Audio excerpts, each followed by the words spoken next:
भैया। अरे कहाँ सत्य धाम बन गए वो? कहाँ सत्य धाम बन गए? नहीं जानेगा? अरे जानते हो तब पूछते हो कहाँ बात? सुना था? हाँ जहाँ जहाँ गुरु बाबा की आरती पूजा हुआ था, हाँ जहाँ जहाँ गुरु बाबा के नाम के झंडा रोहन हुआ था और जयंती के कार्यक्रम हुआ थे। हाँ अरे यही तो सत्य धाम है। ऐसे तो ये जोधपुर गांव है घलो सत्य धाम बन गए कानूनी। हाँ भैया हाँ, आज ये ग्राम जोधपुर घलो सत्य धाम बन गएगा। अच्छा तो सबसे पहली सत्य धाम कहाँ लगी? सबला पहले सत्य धाम कहाँ लगी? अच्छा बात ना पूछता थे तू जान के। तो ले सुन, एला गीत के माध्यम से बता था। बताना। एक बार जोरदार ताली हो जाए। बोल बुढ़ाता बाबा की जय। तोर गिरो तोर सत्य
महिमा के पंथी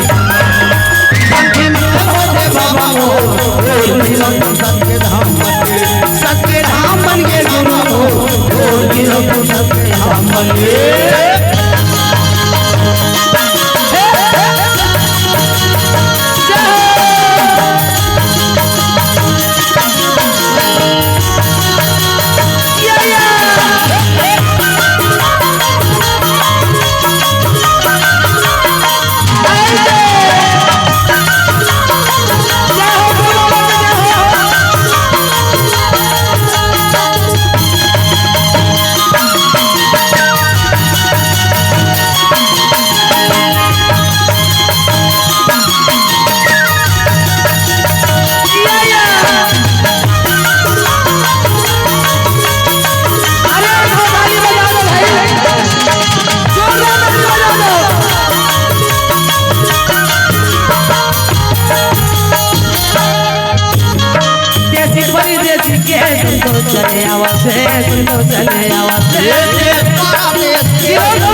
तुम्हें ज्ञान हो गए बाबा मोर कोई महिमा के गुण ज्ञान होते तुम्हें ज्ञान हो गए बाबा मोर कोई महिमा के गुण ज्ञान होते सत्य धाम मंगे बाबा मोर सत्य धाम मंगे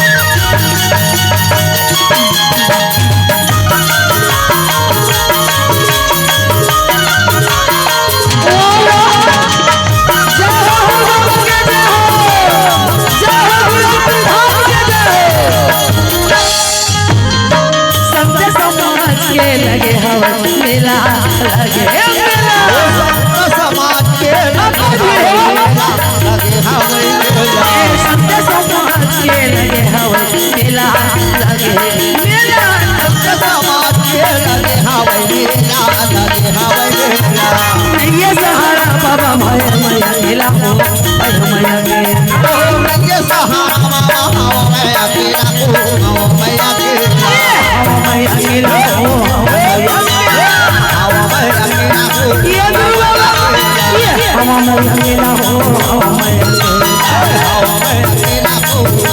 सतनाम ले बाबा मोर तोरे महिमा के सतनाम सतनाम वाले गुरु मोर तोरे महिमा के सतनाम वाले सत्य धाम के बाबा मोर तोर गिरो सत्य धाम के सत्य धाम के गुरु मोर तोर गिरो सत्य धाम के बाबा तोर गिरो सत्य